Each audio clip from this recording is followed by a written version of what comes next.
बिहार का अगला मुख्यमंत्री कौन अथवा बिहार का बेटा कौन? मैं आरडी भारती और आप देख रहे हैं बिहारी सुल्तान। बिहार के राजनीति में हर कोई कह रहा है कि मैं बनूंगा मुख्यमंत्री।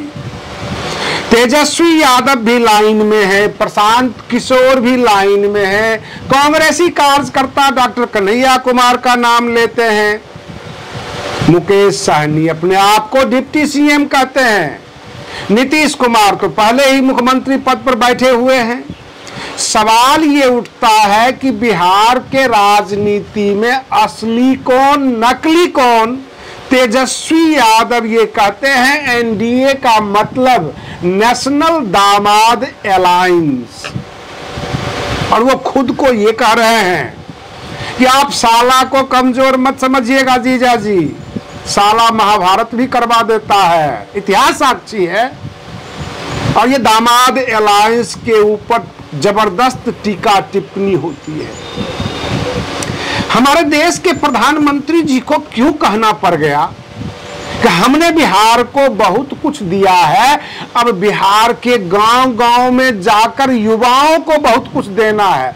इसका मतलब ये हुआ कि पिछले 11-12 साल से बिहार के युवाओं को कुछ नहीं दिया गया प्रधानमंत्री जी के द्वारा अथवा वर्तमान सरकार के द्वारा।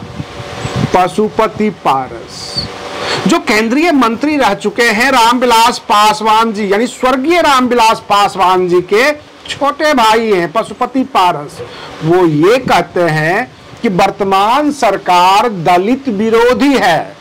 उनका कहना यह है कि वर्तमान सरकार के लोग कहते हैं कि 2005 से पहले जंगल राज था, तो क्या अब ये मंगल राज चल रहा है? पशुपति पारस जब ये कहते हैं कि वर्तमान सरकार दलित विरोधी है, तो यहां एक सवाल बनता है कि वर्तमान सत्ता और वर्तमान सरकार के साथ वह केंद्र में मंत्री पद पर रह चुके हैं, तो क्या वह दलित विरोधियों के साथ मंत्री पद पर बैठे हुए थे? चिराग पासवान ये कहते हैं मैं बिहार का बेटा हूं, मुझे मुख्यमंत्री बनाओ, मैं चुनाव लड़ूंगा, मैं हिस्सेदारी लूंगा। क्या प्रशांत किशोर बिहार के बेटा नहीं? तेजस्वी यादव बिहार के बेटा नहीं? नीतीश कुमार के पुत्र निशांत कुमार क्या बिहार के बेटा नहीं? सबके ऊपर सवाल बनता है। और सबसे बड़ी बात यह है कि बहन मायावती जी क्या रोहिणी घावरी को डांट दिया? अगर नहीं डांटा तो रोहिणी घावरी ने जो आरोप लगाया चंद्रशेखर आजाद पे, बहन मायावती जी मान लेती। लेकिन बहन मायावती जी को अब सबूत दिखाने के लिए डॉक्टर रोहिणी घावरी दौड़ी दौड़ी उनके आवास पर जाएंगी और ये कहेंगी कि चंद्रशेखर आजाद ने मेरे साथ अन्याय किया है। वंदना कुमारी जो चंद्रशेखर आजाद यानी नगीना के सांसद चंद्रशेखर आजाद की पत्नी है, वह भी बहन मायावती जी के पास जाएंगी और ये कहेंगी कि डॉक्टर रोहिणी घावरी मेरा घर उजाड़ रही है, बहन जी मुझे बचा लीजिए। यानी सबकी पंचायत अब बहन मायावती जी करेंगी। बहन मायावती जी को क्या उत्तर प्रदेश की राजनीति, बिहार की राजनीति से इतना फुर्सत है कि चंद्रशेखर आजाद के व्यक्तिगत मामले में वो इंटरेस्ट ले पाएंगे? अथवा ये कहेंगे कि तुम लोग बहुजन समाज को बदनाम कर रहे हो, बहुत छोटे छोटे मसले लेकर आ गए हो, सामने बड़ा बड़ा मुद्दा है, सामने सत्ता है, सत्ता के खिलाफ हमें बोलना है, सत्ता हमारे साथ मजबूर कर रखा है, हमारे समाज को कुछ दे नहीं रहा है, और तुम लोग जो है एक दूसरे के ऊपर चरित्र हनन का आरोप लगाकर पंचायत बैठाए हुए हो।